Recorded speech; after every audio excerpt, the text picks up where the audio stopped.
Hello, I'm not Chuck, and just a few minutes ago I finished lunch right here at Fat Mama's Tamales, and boy were they good. Traditional tamales cooked the old-fashioned way in corn shucks and served with a side of hot sauce. Were they good. And now I'm headed south on Canal Street back toward where we're camped. And no, we're not camped in Natchez. In fact, we're not even camped in Mississippi. I'll show you a couple of reasons why in just a minute. We're about to turn into the parking lot of the Natchez Visitor Center. It's a very nice visitor center, and in fact it's so nice that they offer you free RV parking, overnight parking, for 2 nights right here in their parking lot. Well, what could be better? Well, the problem is, well, you can see the problem, right? The parking lot is not level. In fact, there are very few level spots in the parking lot, and therefore not really great campsites. They're so unlevel, I doubt that many RVs carry enough leveling blocks to get their rig set up to be level. So what to do? Well, I'll tell you what we did and what I recommend that you do if you want to camp close to Natchez, Mississippi, and that is go to Louisiana. How to get there? Well, it's really easy. See these 2 bridges? They go, well, one of them goes to Louisiana and one of them comes back from Louisiana. The one we're about to get on, of course, is going west across the mighty Mississippi, Old Man River himself. This is the older of the 2 bridges, and you'll notice that it's a little bit narrow. I didn't have any trouble with my 8-foot wide travel trailer, but you might keep it in mind when you get ready to cross the river. It's a little bit tight. The bridge to the left is the eastbound bridge. It's newer than this bridge, and it's about 5 feet wider. It's plenty wide for anything you might be driving. In fact, you could get anything you might be driving legally across this bridge. It's just a little snug between the lines.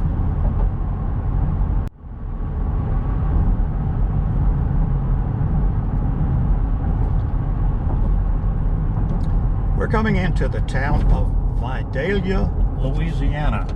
And no, it doesn't have anything to do with Vidalia onions. They come from Vidalia, a place in the state of Georgia. I guess maybe somebody grows onions here, but Vidalia, this is not the Vidalia that's famous for onions. I'm about to make a left turn here, and you'll see the sign for Riverview RV Park and Resort 1 mile ahead.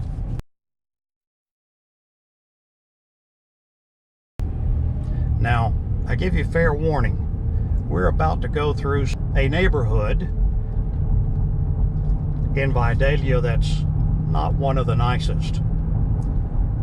I don't mean anything against the people that live here. I'm just telling you that there are some abandoned residences, and therefore it's not the most beautiful neighborhood you might go through.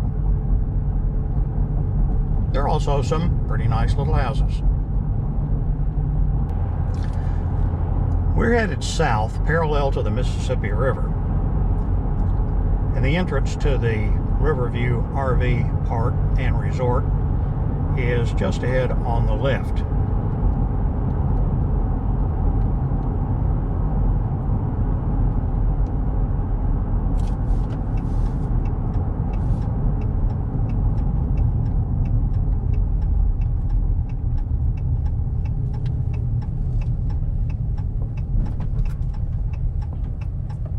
So what are these things, you ask?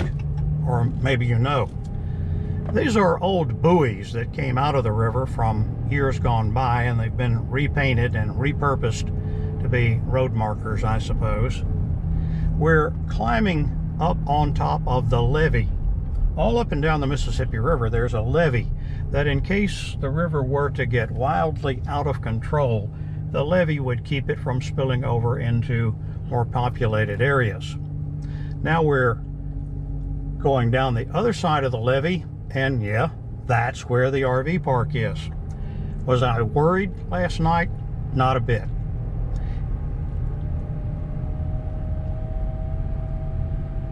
This is a pretty large RV park, and one of the nicer ones that I've ever stayed in. Lots of amenities, lots of room, lots of nice people. And who could ask for a better view of the river?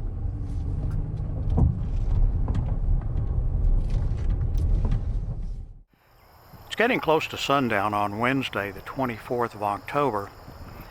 I thought I would give you a little panoramic view of the southern half of the campground where I'm staying in Vidalia, Louisiana.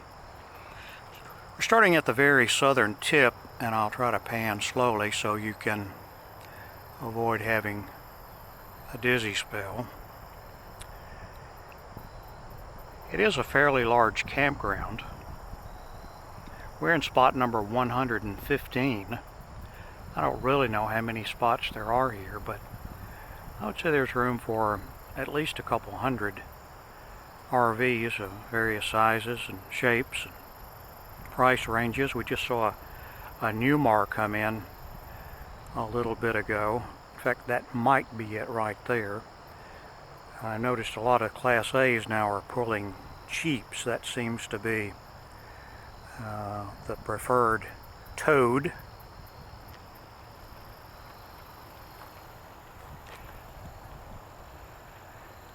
I mentioned earlier that there were quite a few Class A's, quite a few fifth wheels, a few bumper pull travel trailers, and I realized that I didn't mention Class C's, and I'm sure there are some here, but not many, and certainly not that I have seen. I don't know whether Class C's are going out of style, or maybe the people that used to buy Class C's have moved up to Class A's.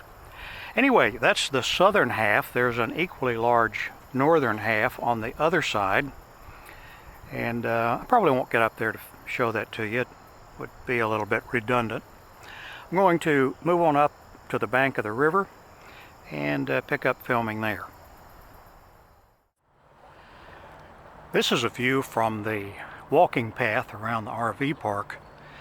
Across the river toward Natchez, you can see the two bridges across the river, and they both sound pretty busy. Not terribly busy, but still a fair amount of traffic going both ways. I'm going to zoom in. You might want to hold on to your hats because I'm going to do a pretty dramatic zoom. I want to show you something that you can see under the river bridges.